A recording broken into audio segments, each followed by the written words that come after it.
I went there 10 years ago, and because it was so dangerous, I only got to the edge of their territory. This time, I want to go deep into Korowai territory. Yeah, Monotropo. Paul Raphael is a man with a passion for lost tribes and black magic. And here's a spear that went there. He's a writer for the respected Smithsonian Museum. I'm looking for physical evidence of the cannibalism. I want to try and find the bones, the evidence that they actually do eat people. West Papua, just a few hundred kilometres north of Australia, but it could be a different planet. Snow-capped mountain ranges rich in gold and copper, and for its Indonesian rulers, the greatest prize of all, timber. Down there is the largest expanse of rainforest outside the Amazon, and that's where we're going.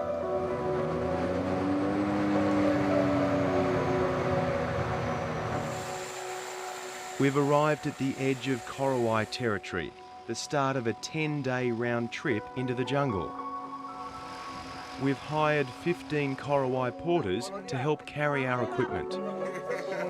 As for the rest of our expedition, there's me, a ring-in reporter for 60 minutes, thrown in the deep end. And 10-year-old Tony, a Korowai kid who heard we were coming and walked half a day to watch the plane land. Now he's decided he's coming along, whether we like it or not.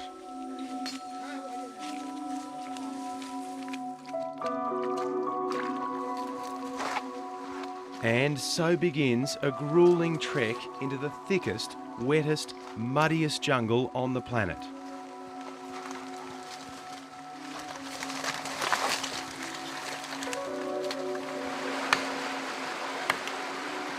Building, what are they making, a bridge?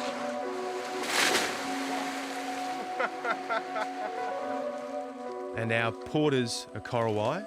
And some of them are even cannibals. We have some people who have actually eaten human flesh as our porters, yes. But they enjoy the taste. They say it's pretty good.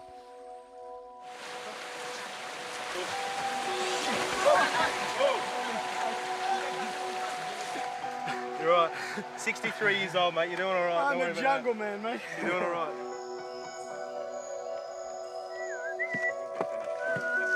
Day 2 of our journey, and we're already among people who have turned their back against the outside world. Well, the girls, they wear grass skirts, very short ones, but for the men, the only thing they wear is a tiny, tiny leaf, and I'll leave it to your imagination to see where that goes. A living, breathing time capsule, where stone is favoured over steel. That stone axe epitomises, sums up a whole epoch of humankind, millions and millions of years when people used stone axes. Now, these are one of the last people in the world who are still truly in the Stone Age.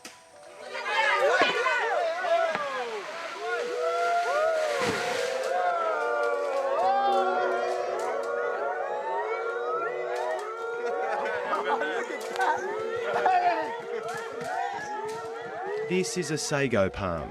There are only 2 things the Korowai love to eat more than the flesh of this tree. One of them is snake, and I'm trying very hard not to think about the other. For me? Is it good?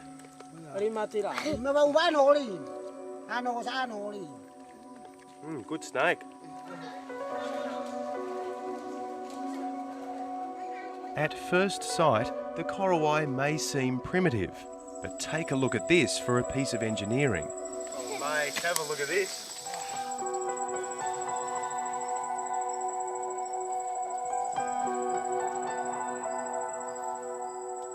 Is that one of the most amazing houses you've ever seen? It's the most amazing house I've ever seen.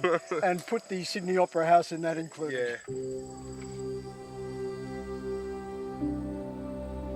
High in these leafy skyscrapers, Korowai families protect themselves from their enemies.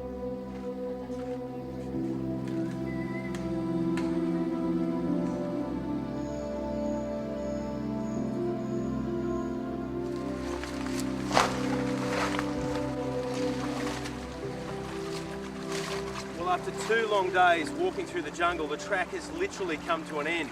And the bad news for us is it ain't over. It's a long way from it.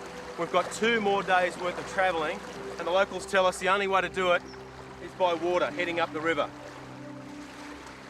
Manok Tony!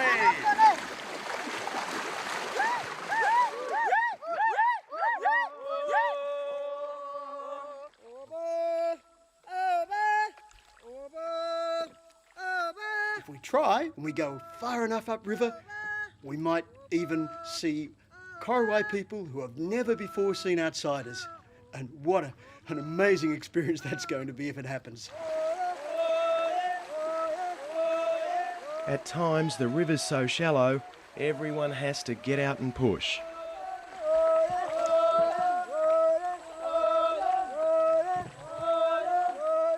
The journey's starting to take its toll. How you going, big fella? Not too well, mate. I'm running pretty high temperature. I got bitten a couple of nights ago.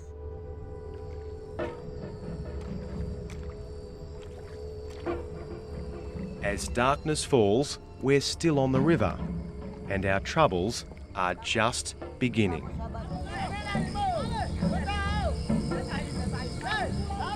It's an ambush. We've got a frightening situation right here on the water at the moment. There's a tribe that's quite angry, armed with bows and arrows. They've come down to the shoreline and they're asking us to come onto the land. Do the boys think it could be a trap? It's another Korowai clan with a reputation for murder. They want money, the equivalent of about $50, and we're happy to pay, but our oarsmen are too terrified to paddle over. They think it's a trick. Finally, it's our 10-year-old hard man Tony who works out a deal. Okay,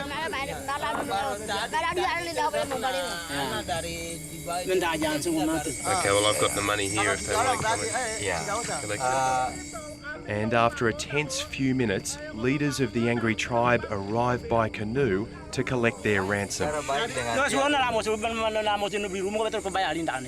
We just want to be peaceful, yeah? 350. Okay?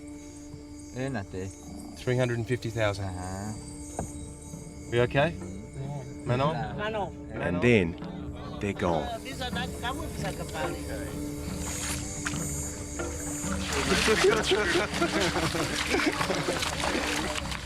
They would have killed us. Good negotiating, huh? Manon. But the night isn't over yet. We're stranded on a stone beach. It's pouring and the river level is rising fast. Our Korowai friends build a makeshift hut and 20 of us, TV crew and cannibals alike, huddle together till dawn.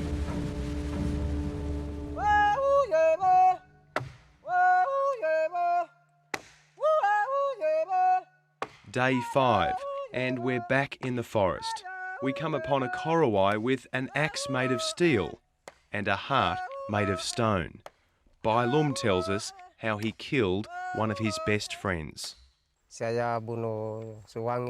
just normal. I don't feel sad or anything like that. And this is what Korowai cannibalism is all about.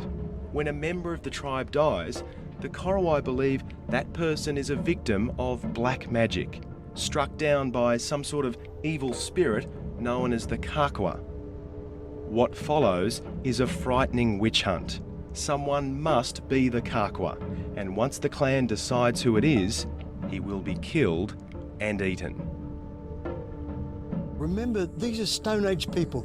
They don't understand about microbes and germs and so on. So if someone dies mysteriously, it must have been the sorcerer, the Kakwa.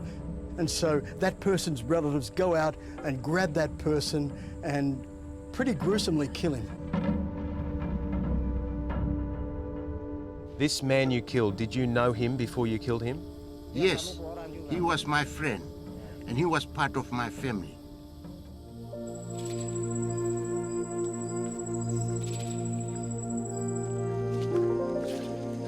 That night, Bai Lum arrives at our camp. He's carrying a black bag.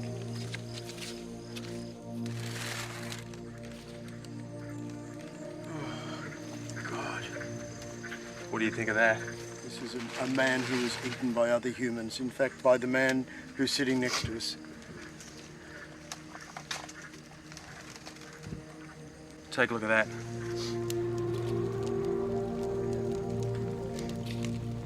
Well, Bailum has come good on his promise. He's come to our village and shown us his greatest trophy, the skull of a human being.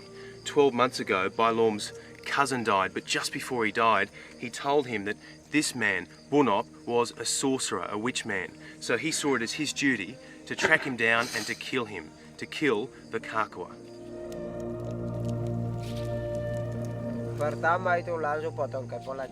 First we cut off the head and then we start to slice open the stomach. We take out the intestines and then cut the ribs out of the side. Then we cut off the arms and legs.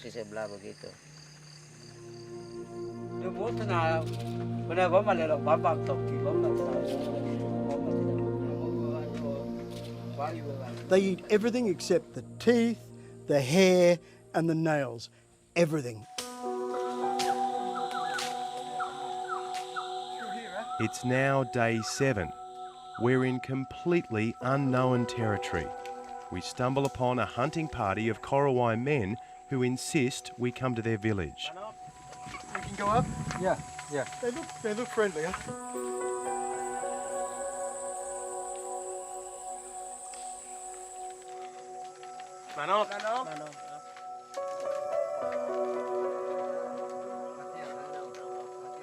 Looking around these astonished faces, it's clear they've never seen anything like us. Have you ever seen white people before, like us, with white skin? No, I've never seen white people before.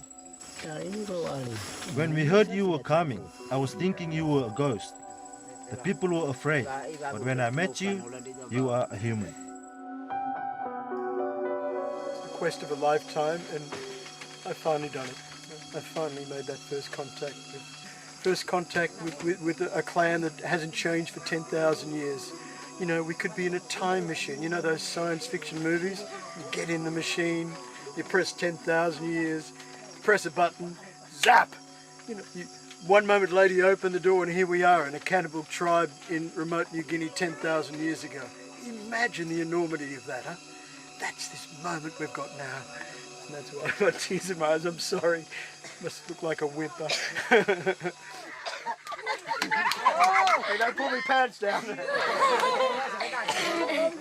Hey!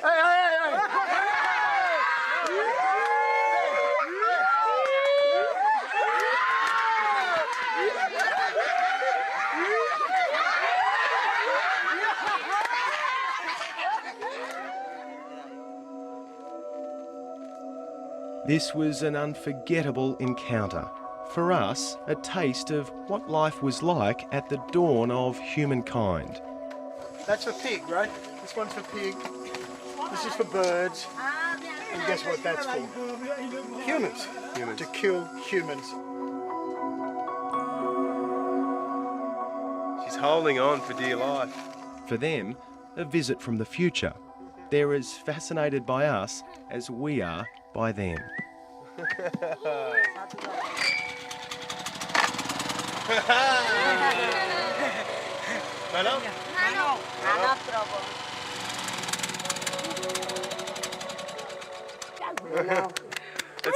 It's so hard to comprehend because these people are so generous, so open, so childlike in their innocence, yet they can turn so suddenly on their uncle, their brother, their father, anyone who they believe is evil, is a Kakwa, and in a split second they can kill them and then eat them.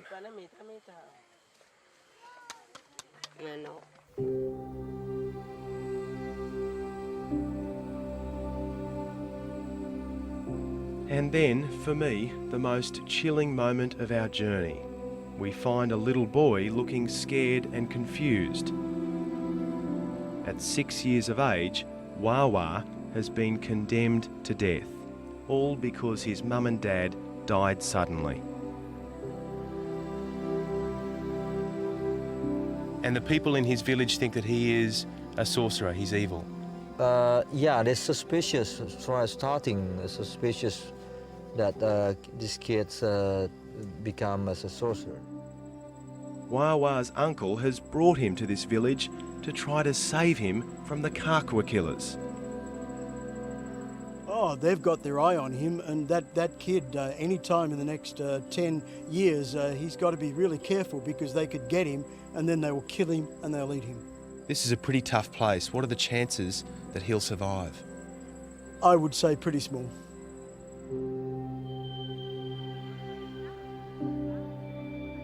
Little Wawa probably has just one chance, that civilization catches up with the Korowai in time to save him. But in doing so, civilization will destroy these last survivors of the Stone Age.